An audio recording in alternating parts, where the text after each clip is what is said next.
The Oklahoma Sooners landed another crystal ball for yet another wide receiver this week. We'll talk about that on today's episode of Locked On Sooners. You are Locked On Sooners, your daily podcast on the Oklahoma Sooners, part of the Locked On Podcast Network, your team every day.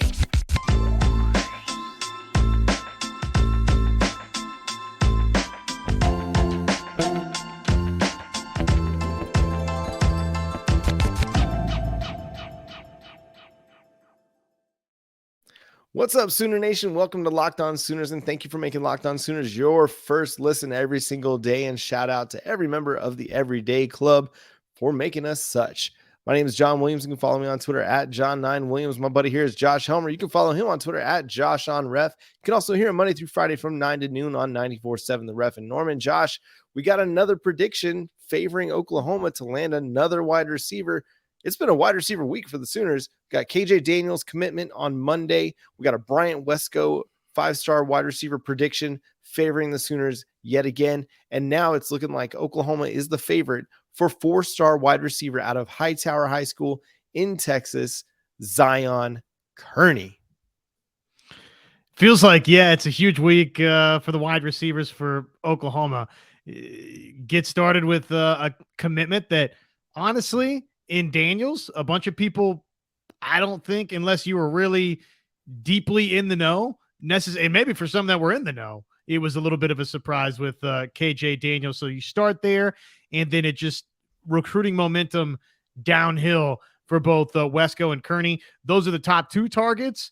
And if Daniels combines with Wesco, combines with Kearney, and we'll see, the rumblings that you hear is that this could be a large class for Oklahoma, high school heavy type class for Oklahoma. And if that's the case, maybe there's a fourth name at some point in this wide receiver group in this class. But man, the way things are heading here in this class, this is a high 4-star kid in Kearney, John. So we've kind of felt like maybe Oklahoma was the leader here, but to see that the prediction comes down from Parker Thune this afternoon, that's fantastic news for Oklahoma fans. It is, and it's for another guy who's a very well-rounded wide receiver, can win in a lot of different ways. He's a guy that can take a screen pass and make things happen after the catch. He's a guy that can win down the field. He can win in 50-50 situations. He's a decent route runner. He's got good athleticism. So he kind of reminds you of that kind of Jalil Farouk type that can do a lot of really good things for you in a lot of different ways, kind of balancing a little bit with the KJ Daniels commitment, who is the dude's, again, a well-rounded wide receiver, but he's a burner. Like, you're getting him out in space, getting him down the field, getting the football in his hands and letting him work. But Zion Kearney seems more of the kind of the Bryant Wesco type, a bigger body, a guy that can win in a lot of different ways. And I love the diversity that Emmett Jones and Jeff Levy are coming up with here at wide receiver, because it seemed like for a time, I mean, it was 6'2", 6'3", or above, and we weren't really looking at anybody else aside from, the walk-on Gavin Freeman type. Jaquays Petaway is a little bit different, but again, it's a burner. I like the diversity. You're getting guys with speed elements to balance out your bigger body types that are going to be your post-up players. You got to have balance in the wide receiver core, because if you have all the same type, you end up just running out of places to put them.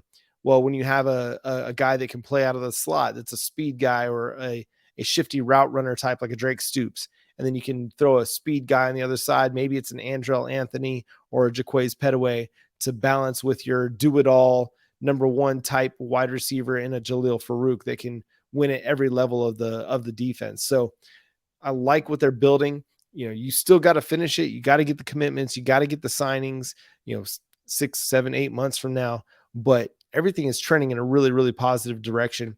And it just goes to show, like, not only can this staff recruit really, really well, but Brent Venables just has an idea and a vision for the types of recruiters he wants on his staff.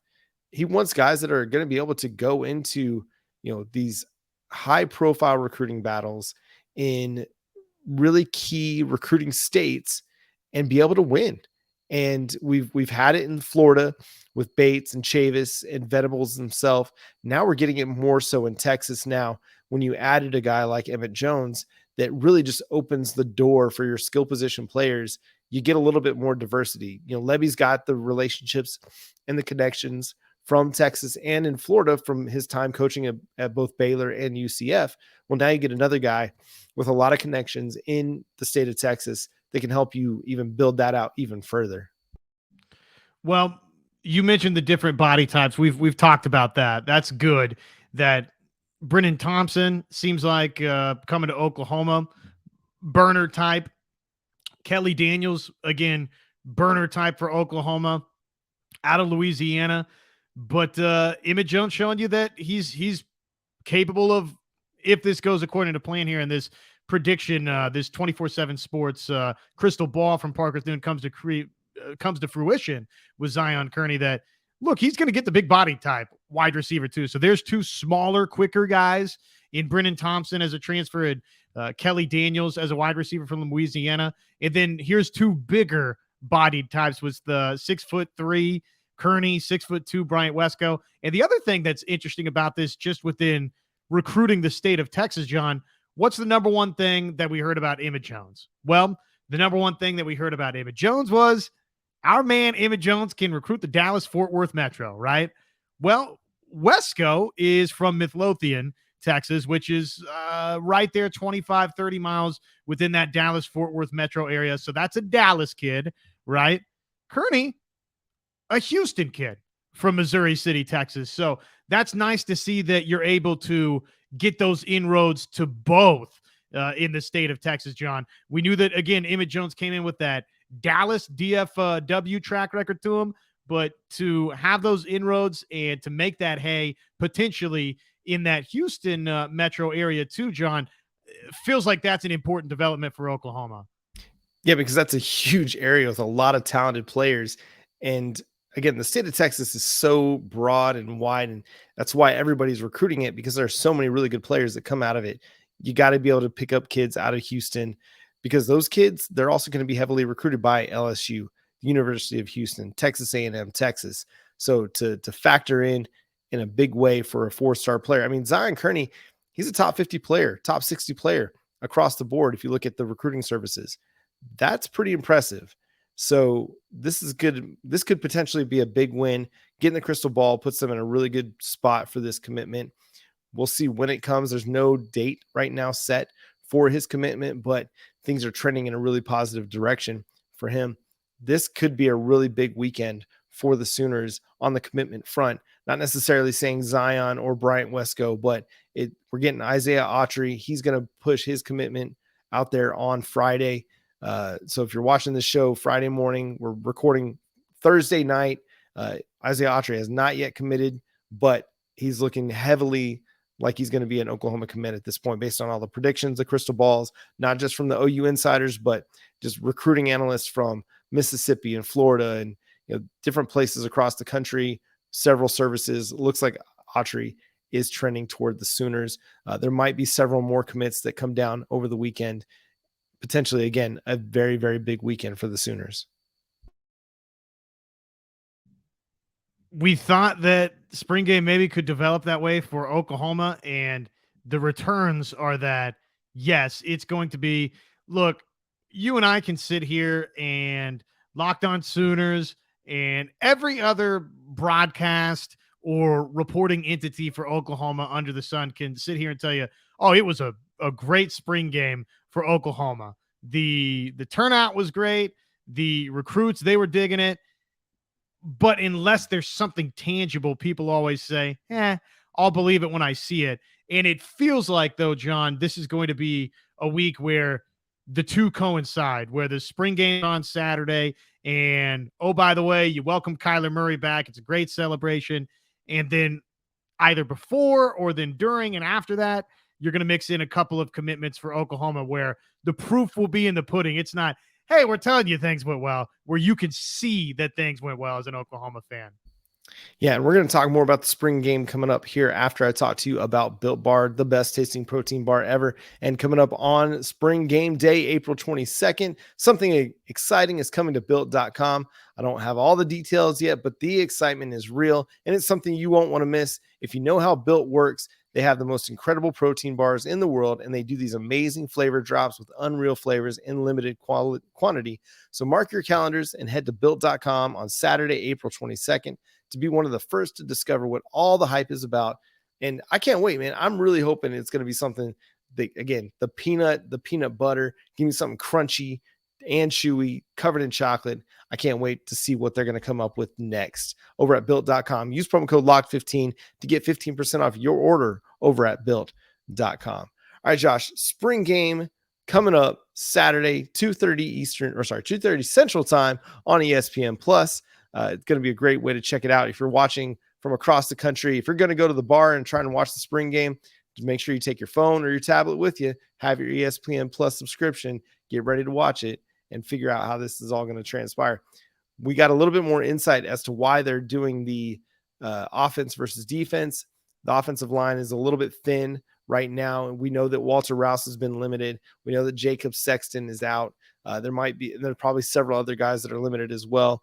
Thinking more about it, it's a unusual format. It's not the format I like, but at the same time, it's a format that's going to be very, very productive. When you see, Jackson Arnold, if he gets reps against that first team defense, that's going to be very invaluable experience for him, in addition to Dillon Gabriel. We'll see how much Dillon Gabriel plays. He knows the offense inside and out. Does he need to take, 30, 40 reps against the live defense? Probably not. So it's going to be a good opportunity to see some of the younger quarterbacks, Jackson Arnold included, and maybe a lot of the younger players in particular.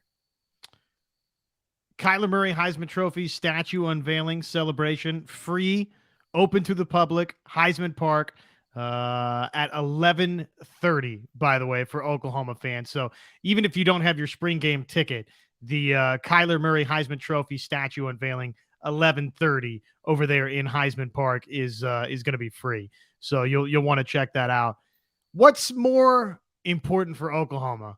Knowing that the offensive line here is dinged up going into this thing, John, and that was part of the thinking for why you're getting strictly offense versus defense, where you don't necessarily have maybe a 1 deep, a 2 deep, a 3 deep, where you feel comfortable rolling out different offensive lines. So with that in mind,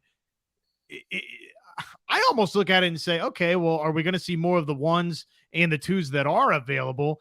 And that's kind of exciting, right? As a fan trying to figure out what this offensive line is going to look like for Oklahoma. So what's your reaction to that portion of it, John? And then do you have a pick one way or the other here? Because there's plenty of question marks on that defensive line too.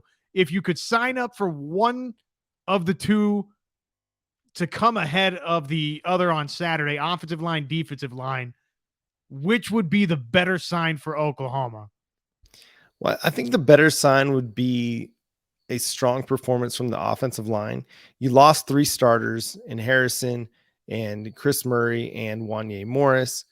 So seeing a comfort level with what they've got out there, knowing that maybe Walter Rouse doesn't play a lot, maybe he doesn't play at all, and you're potentially rolling out Caden Green as your starting left tackle, knowing that you're not without, or that you're without Jacob Sexton, that you're integrating a guy like maybe Savion Byrd in at left guard, or Caleb Schaefer in at left guard, that, McCade Matire or, at right guard is still, transitioning back to where he played some at Cal.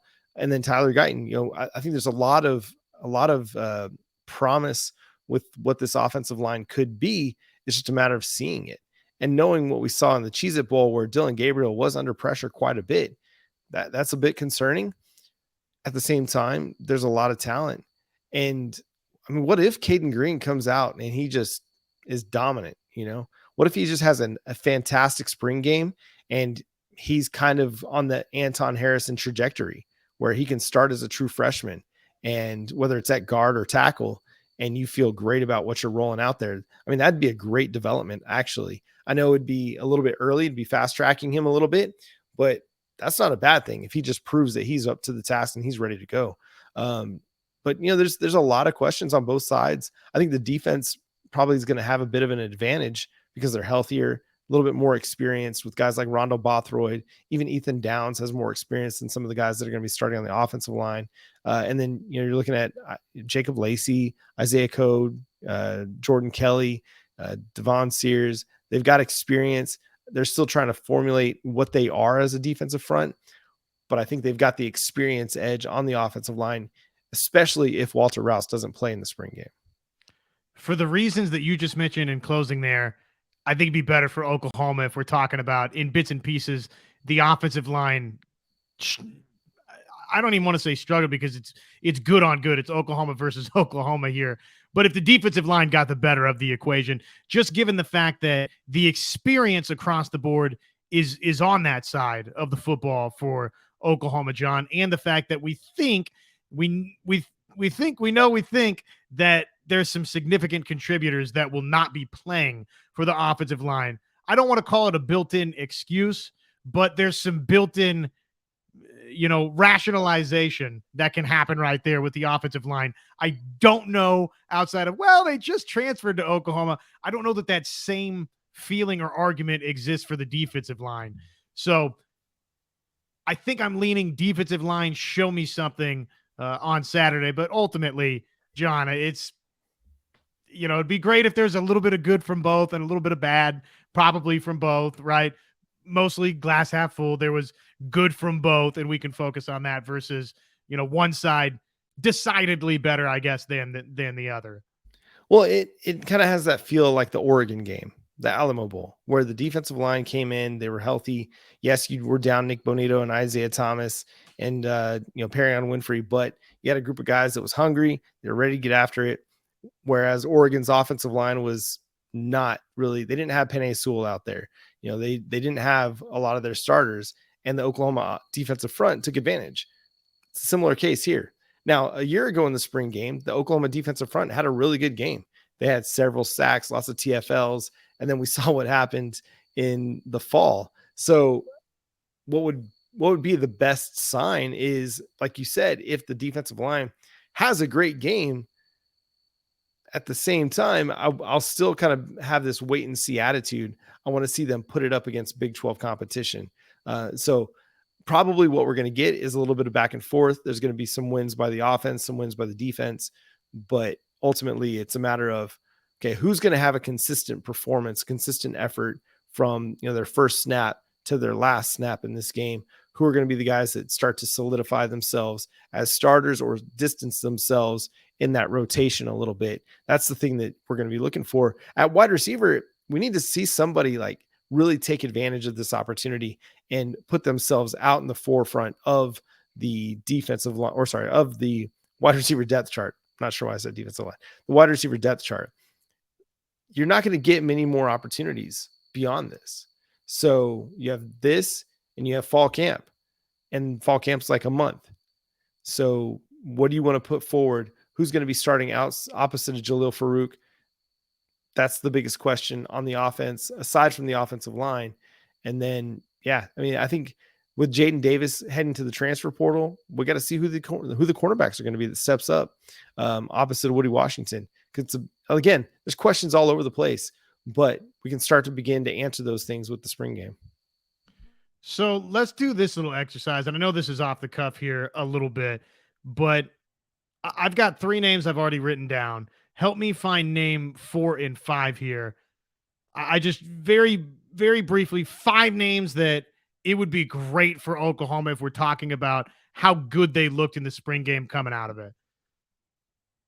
Dasan McCullough, Woody Washington, insert defensive lineman here, Jaden Gibson. So those, the 3 that I named, McCullough, Washington, Gibson.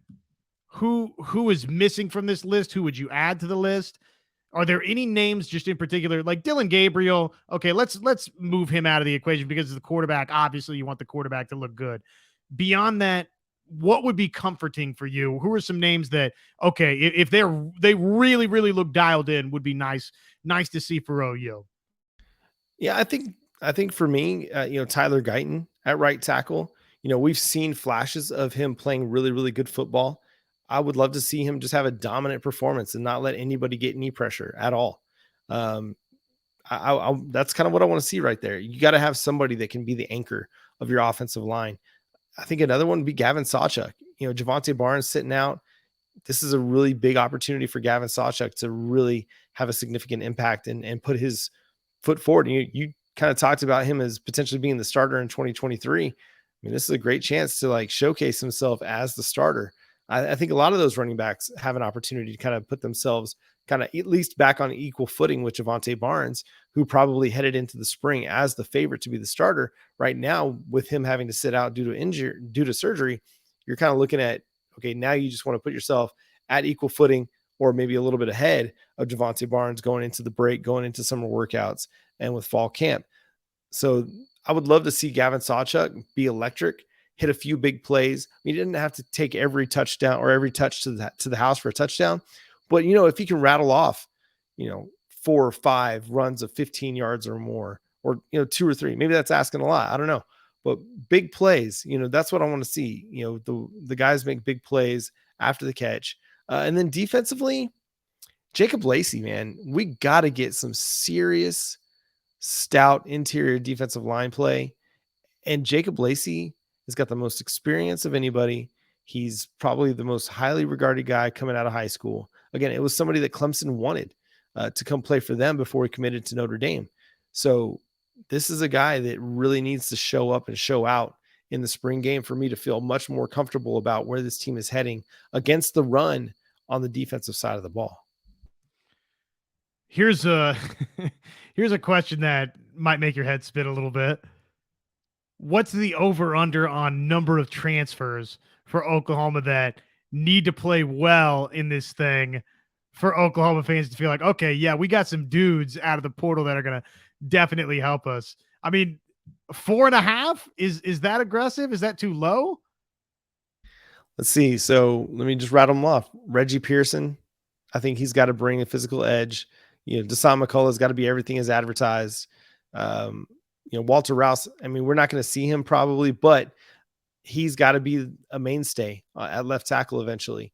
I think if Angelo Anthony doesn't take the wide receiver 2 role, I think it's okay.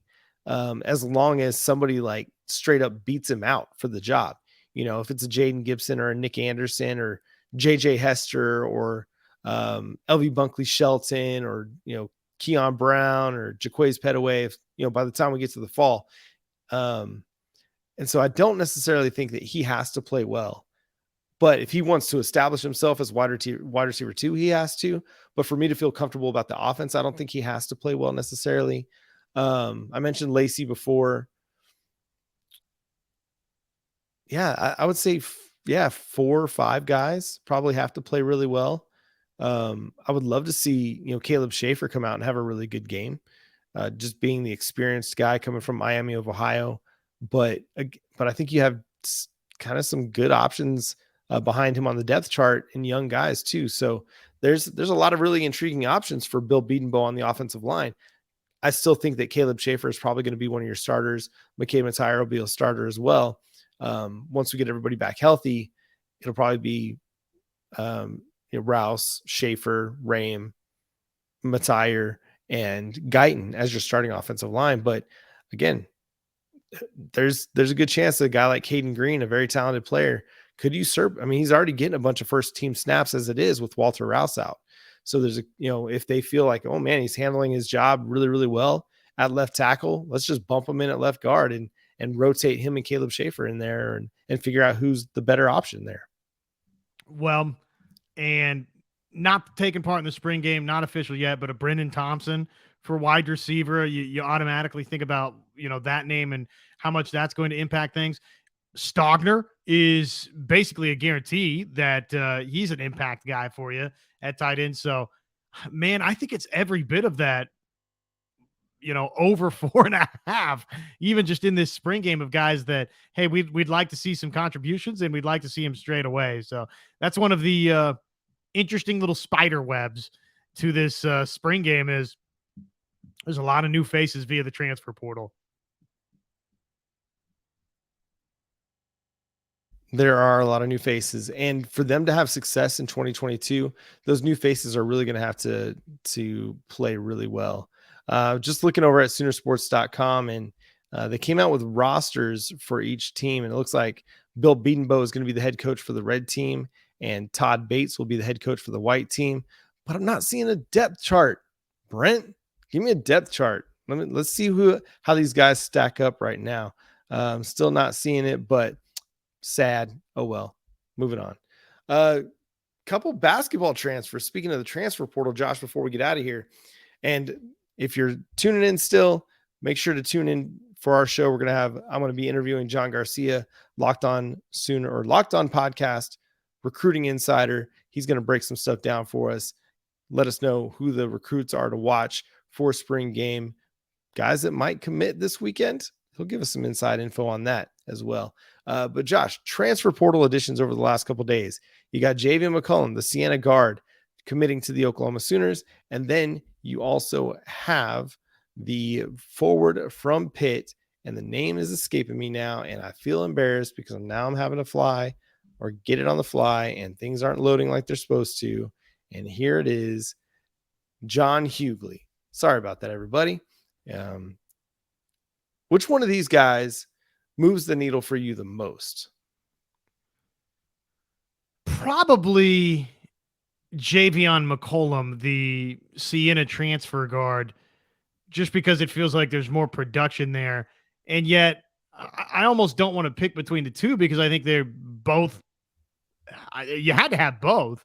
And Hugley, there's an argument to be made if Milos Uzan and Otega Owe, if they take big steps forward, John, and if, a couple of these pieces, Cooper, Cole, that you brought in, that you signed in this class, if all of that's good, well, then, maybe you were already in a pretty good spot in your backcourt and, at that 3 guard beforehand, but you needed a big, man. You needed a Hugley, had to bring that type of player in. So I don't know, and he averaged 14.8 points, 7.9 rebounds per game in the 21-22 season. So, this is somebody that has been productive in the past, double figures type productive in the past. So it's just, again, man, they can't stop here either. They need more than just Javian McCollum and Hugley. They got to keep adding via the transfer portal because, again, they just keep having that roster churn and turnover. But hey, it's for something that has been quiet. And I can't tell you the amount of comments on the radio side. Hey, what's going on with Moser? When will we have any news? Why has there been no movement for Oklahoma? There's been a lot of, hey, what's going on here? Okay, well, now 2 dominoes have fallen for you. And I'm not here to say that these are the 2 biggest names out of the transfer portal. They're not. And I'm also not willing to say that all of a sudden with the additions of McCollum and Hugley here, that suddenly this Oklahoma roster morphs from worst in the Big 12 to suddenly NCAA tournament at large or an NCAA tournament, berth contention type team. But it's a step in the right direction. I think everybody would agree on that. It is. And you add these talents, McCollum and Hugley, to what you have in what we think are pretty good players in Milos Uzan and Otega Uwe, getting their first real run at action in the 2022-2023 season, giving them opportunities to take a step forward with a guy like McCollum. That's a pretty nice guard trio that you have there. Got 3 guys that can fill it up. 2 guys in McCollum and Uzan who've proven that they can shoot it from the outside as well, but also can take it to the paint, get to the rim. And then you got a guy like Hugley. I really like his game. It's a very well rounded game where he can pass from the inside. He's got a low post presence. He can be a pick and pop guy. He can shoot with this, with range from distance as well. I think he's going to provide a little bit more sturdiness inside. He's an athletic player in his own right as well. Maybe not the jump out of the gym type of athlete that we'd still like to see them add at the forward position, but he brings a little bit more athleticism and, again, more bulk to the inside where they're just not going to get pushed around on the inside as well. And again, he had a really good season for Pitt in 21-22, played 8 games for Pitt in the 2022-2023 season, and then took the rest of the year off, due to just working on his mental health. So very intriguing, a couple of additions this week for Porter again, but he's got a lot more work to do to rebuild this roster. It's not a retooling. It's a rebuild. They got to find a lot of depth and a lot of talent, and a lot of it's going to come through the transfer portal. But Josh, that's going to do it for today's episode of Locked On Sooners. Again, be sure to check out the show we're going to do with John Garcia for Friday. It's gonna be a really wild weekend for the Oklahoma Sooners. Spring game, commitments, recruiting, all kinds of stuff going to be happening. We'll break it all down on our show coming up Sunday night as well, or for Monday morning. If you're a Monday morning listener or viewer, we'll have that for you, breaking everything down that happened in the spring game, all the things that happened on the recruiting trail as well. But until next time, follow Josh on Twitter at JoshOnRef. Follow me on Twitter at John9Williams. And the show is at Locked On Sooners. Subscribe to the show on YouTube or wherever you get your podcasts. Hit that notification bell to let you know when new episodes drop. But until then, he's Josh. I'm John. Boomer Sooner. Nope, that's not the one. There's the one.